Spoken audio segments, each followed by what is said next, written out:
பிரசனத்துலாம் போகிறோம். ஸோ வந்திருக்கிறவங்க எல்லாரையும் இயேசு நாமத்தினால மீண்டும் ஒரு முறை வாழ்த்துகிறேன். ஆண்டுடைய பிரசனம் நம்மோடு கூட வருவதா எல்லாரும் சேர்ந்து ஆண்டவரை நோக்கி பார்ப்போம். பிதா குமாரன் பரிசுத்தாவின் நாமத்தினாலே பரமண்டலங்களில் இருக்கிற எங்கள் பிதாவே, உம்முடைய நாமம் பரிசுத்தப்படுவதாக, உம்முடைய ராஜ்யம் வருவதாக, உம்முடைய சித்தத்தின்படி செய்யப்படுவதாக, பூமியிலே செய்யப்படுவதாக. எங்கள் அப்பத்தை எங்களுக்கு தாரும், எங்கள் பிரதம குற்றங்களை நாங்கள் மன்னிக்கிறது போல எங்கள் குற்றங்களை மன்னியும். கிறிஸ்துவுக்கு பேசிக்கிட்டு நாங்கள் மகிமையும் மாட்சிமையும் நிறைந்த நல்ல தகப்பனே, மகிழ்ச்சி நிறைந்த அந்த மதியான நேரத்திற்காய் ஸ்தோத்திரம் செலுத்துகிறோம் அப்பா. நாங்கள் ஆண்டவரே உற்சாகத்தோடு கூட ஆண்டவரே கர்த்தர் செய்த நன்மைகளை நாங்கள் நினைத்து நன்றி செலுத்துகிறோம்.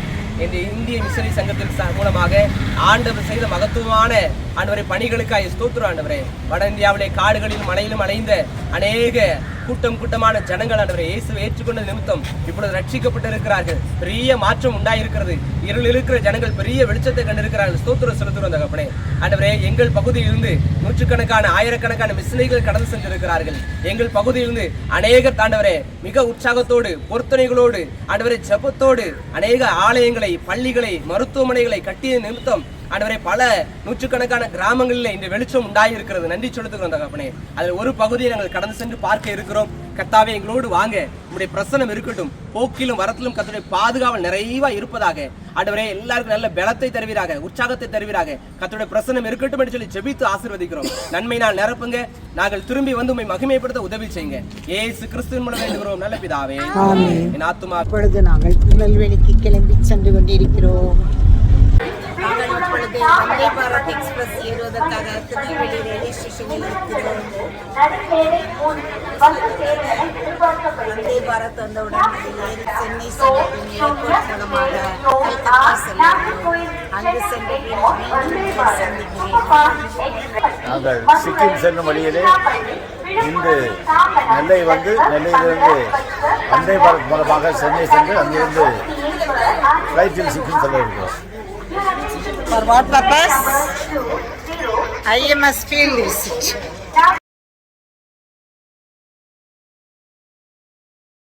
இப்பொழுது நாங்கள் சென்னை மீனம்பாக்கம் விமான நிலையத்திற்கு வந்து அடைந்துள்ளோம். இனி நாங்கள் இங்கிருந்து கல்கத்தா ஃபீல்டுக்கு செல்ல இருக்கிறோம். கல்கத்தாவில் சென்று நாம் சந்திப்போம். இப்பொழுது நாங்கள் கல்கத்தா சேர்ந்து விட்டோம். எங்களது லக்கேஜ்களை எடுக்க வேண்டும்.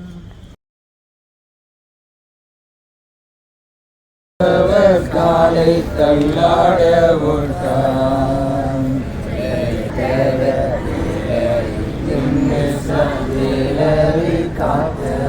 காலையும் மாலையும் கண்ணூரங்காதவர் கண்களை ஏறெடுப்பேன். கண்களை ஏறெடுப்பேன். ஆண்டவரே இந்த மகிழ்ச்சியான காலை நேரத்திற்காக ஸ்தோத்திரம் செலுத்துகிறோம் சாமி. ஆண்டவரே நேற்று புறப்பட்டு என்னுடைய இப்பொழுது கூட அதிகாலையிலே சென்னையிலிருந்து புறப்பட்டு கல்கத்தாவுக்கு வந்து சேர ஆண்டவர் உதவி செய்து பிரயாணத்தை ஆசீர்வதித்து ஸ்தோத்திரம் தகப்பனே. நாள் முழுவதும் எங்களோடு கூட இருங்க. நல்ல பலத்தை சுகத்தை தரும்படியாக செபிக்கிறோம் கர்த்தாவே. நீர் எங்களை அழைத்துக் கொண்டு வந்திருக்கிறேன். ஆண்டவரே உங்களுடைய நாம மகிமைப்படட்டும் என்று சொல்லி காலை வெளியில் நாங்கள் உண்மையே மகிமைப்படுத்துகிறோம். நீர் செய்த அற்புதங்களுக்காய் அதிசயங்களுக்காய் நன்றி செலுத்துகிறோம். இன்னொரு நாளை எங்களுக்கு தந்திருக்கிறேன். இந்த நாள் ஆசீர்வாதமாக இருக்கட்டும். எல்லாருக்கும் நல்ல பலத்தையும் ஆரோக்கியத்தை நாங்கள் கர்த்தர் கிருபை பாராட்டும்படியாக செபிக்கிறோம். போக்கில் வரிசைகளோடு கூட இருங்க. நன்மை நாள் நிரப்பு. நாள் முழுவதும் பிரசனம் எங்களை நிரப்பி மூடிக்கொள்ளட்டும் என்று சொல்லி செபிக்கிறோம். எங்களுக்கு ஏற்ற கால சூழ்நிலை ஆண்டவர் தந்து ஆசீர்வதிக்கிறாங்க. நாங்கள் பார்க்கிற இடங்களிலே ஆண்டவரை மகிமைப்படுத்த உதவி செய்யுங்க. விசேஷமாக திட்டமிட்டபடியே நாங்கள் எல்லா காரியங்களும் செயல்படுத்துவதற்கு ஏற்ற பலத்தை ஆண்டவர் தரும்படியாய் சரியான பாதையை ஆண்டவர் காட்டும்படியாய் நல்ல வாகனத்தை ஆண்டவர் தரும்படியாய் செபிக்கிறோம். எங்களோடு வாரும் ஆசீர்வதி இயேசுவின் மூலம் வேண்டிக் கொள்கிறோம் நல்ல பிதாவே. எடுத்துக்கொண்டு டிராலியில் கொண்டு போகிறோம். அனைவருக்கும் வணக்கம். நேற்று மதியம் 12 மணிக்கு சர்ச்சு முடிஞ்சவுடன் கிளம்பி கல்கத்தாவில் உள்ள பணித்தளங்களை பார்வையிடுவதற்காகவும் நாங்கள் 19 பேர் ஐயா வாட்சன் வரராஜ் அவர்கள் தலைமையில் வந்தோம். சென்னையிலிருந்து கல்கத்தா வந்து இன்று கல்கத்தா விமான நிலையத்தில் இயங்கிட்டோம்.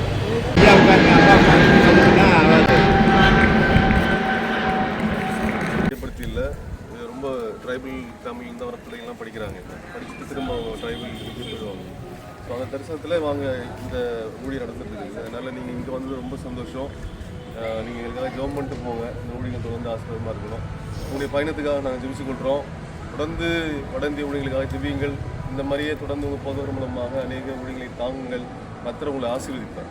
அந்த பிள்ளைகள்லாம் இந்த வருங்காலத்தில் பெரிய எழுப்புதல் வரணும் வட இந்தியாவில். அதுக்காக நீங்கள் ஜெபித்து கொள்ளுங்கள். பேசிட நாவு இல்லை, அவர் போல் நடந்திட கால்கள் இல்லை, அவர் போல் பேசிட நாவு இல்லை, அவர் போல் நடந்திட கால்கள் இல்லை. என்னில் அடங்கா மாந்த சத்தம் உந்தன் செவியினில் தொனிக்கலையோ, என்னில் அடங்கா மாந்த சத்தம்.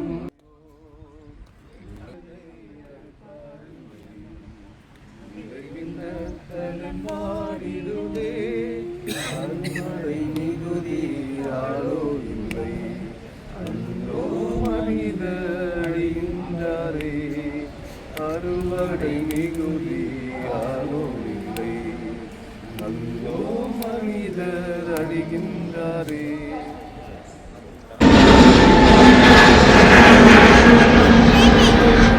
வேலைகள் மத்தியில் தேவைகள் மத்தியில் அநேக கூப்ளி நதிக்கரையின் ஓரத்திலே நான் இருக்கின்றேன்.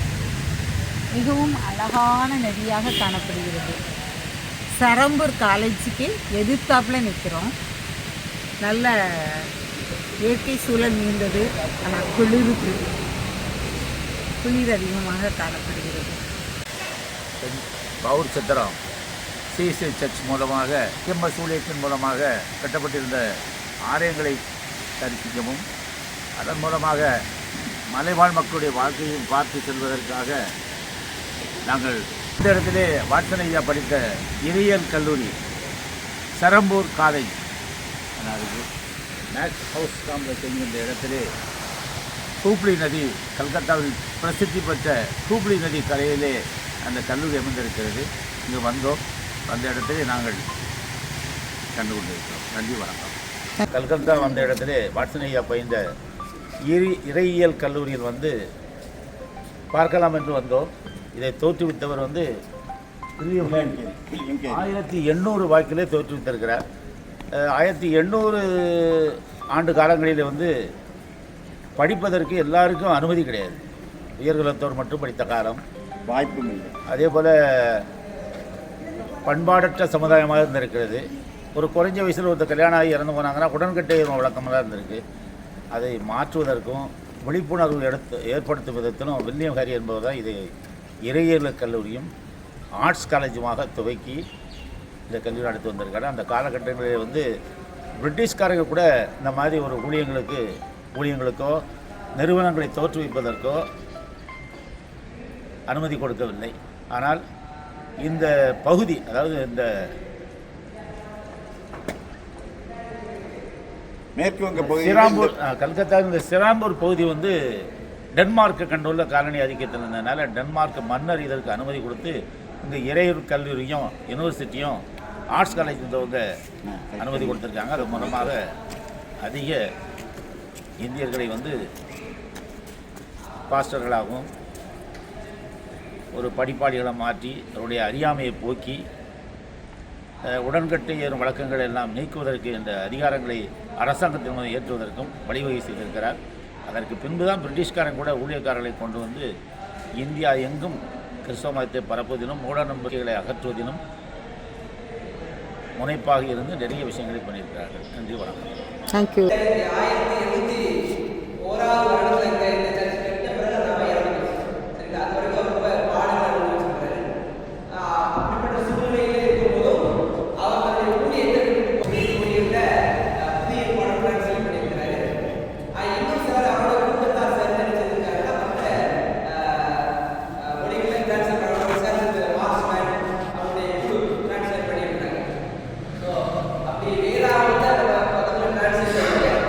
அவருடைய மூத்த மகன் அவர் பேரு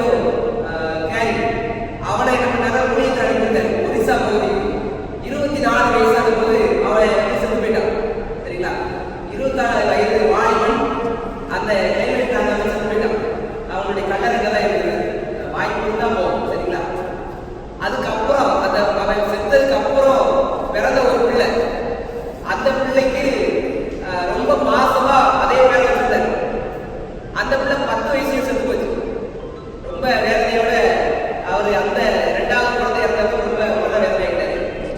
அதுக்கப்புறம்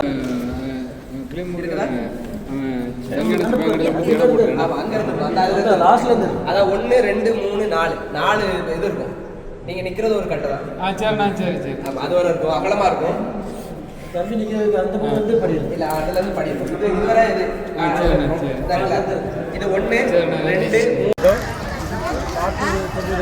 விக்டோரியா மகாராணி நினைவாக உள்ள நினைவு சின்னம் நினைவு மியூசியமானது காட்சிக்குள்ளாக இருக்கிறது. விக்டோரியா மகாராணி அவர்கள் இங்கு வந்தால் தங்குவதற்காக சுற்றிய ஒரு அரண்மனை போன்ற தோற்றம். கல்கத்தாவில் உள்ள மனித புனிதர் அன்னை தெரசா அவர்களுடைய கல்லறை இருக்கும் இடத்துக்கு வந்தோம். அதை நீங்கள் பார்த்து கொண்டிருக்கிறீர்கள். இன்றைக்கு நாம் பார்த்து கொண்டிருப்பது அன்னை தெரசா அவர்களுடைய கல்லறை. அன்னை தெரசா அம்மையார் கல்கத்தாவிற்கு வந்து தொழுநோயாளிகள் மத்தியில், ஏழை எளியவர் மத்தியில் அன்பு பாராட்டி அனைவரையும் நேசித்த ஒரு அன்பு தாயார் அவர்கள். அவருடைய கல்லறையை பார்ப்பதில் மிகவும் சந்தோஷப்படுகிறோம். வெளிநாட்டில் பிறந்தாலும் இந்தியர்களுக்காக அவர்கள் மனமுவந்து சேவை செய்தவர்களுடைய சேவையை பாராட்டி இந்த இடத்தையும் பார்க்க ஆண்டவர் எங்களுக்கு செய்த கிருபைக்காக ஆண்டவரை நன்றியோடு துதிக்கிறோம். நன்றி. நோபல் பரிசு பெற்ற தாயார் மதர் தெரசாவை பற்றி நான் கொஞ்சம் சிம்பிளாக ஒரு நிமிடத்தில் எக்ஸ்பிளைன் பண்ணிடுறேன். மதர் தெரசா 1990 அந்த அம்மாவுக்கு உலகத்தில் மிக உயரிய விருதான அமைதிக்கான நோபல் பிரைஸ் கொடுத்தாங்க. அதுக்கு பிறகு அந்த அம்மாவை பற்றி எல்லாருக்கும் தெரிய ஆரம்பிச்சிச்சு. அந்த அம்மாவை பற்றி சொல்லணும்னா, தெருக்களில் இந்த ஊரில் கல்கத்தா சிட்டிலலாம் பிள்ளைகளை பெற்றுட்டு அப்படியே ரோட்டில் போட்டு போயிடுவாங்க. அந்த பிள்ளைகளை எடுத்து அனாதைகளை பராமரித்து வளர்த்தாங்க. மிக முக்கியமாக ரயில்வே ஸ்டேஷன்லாம் அனாதையாக செத்து கிடந்தவங்கள தூக்கி கொண்டு வந்து அவங்க பராமரித்தாங்க. இன்னும் அதுக்குடைய ஹோம் இந்த சைடில் இருக்குது. அதில் இன்னும் மிக முக்கியமாக சொல்லணும் அப்படின்னா, ஒரு கடையில் போய் இந்த ஏழை பிள்ளைங்களுக்கு அனாதை பிள்ளைங்களுக்கு தாங்கன்னு கேட்டபோது அவன் காரி துப்புனான் கையில்.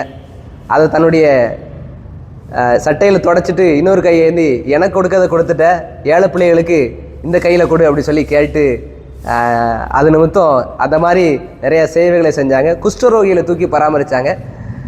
நேரு இந்த இடத்துல விசிட் பண்ணியிருக்கும்போது நேருக்கிட்ட வந்து கம்ப்ளைண்ட், இந்த அம்மா எப்படியாவது மத மாற்றம் செய்தாங்க, அதனால் இந்த அம்மாவை இந்த நாட்டை விட்டு வெளியே அனுப்பிடணும், ஏன்னா இவங்க வெளிநாட்டில் உள்ளவங்க மத மாற்றம் செய்தாங்கன்ட்டு.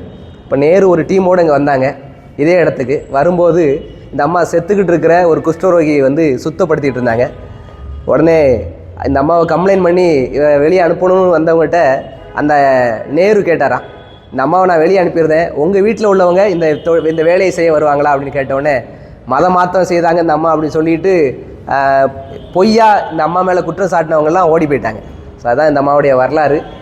இந்த அம்மா அமைதிக்கான நோபல் பரிசு பெற்றார்கள் என்பது ஒரு சிறப்புக்குரியது. அதுவும் நம்முடைய இந்திய தேசத்தில் வந்து கடவுளுடைய தூதர்களாக இங்கே வாழ்ந்து மரித்திருக்கிறார்கள், மரித்தும் இன்றும் பேசுகிறார்கள்.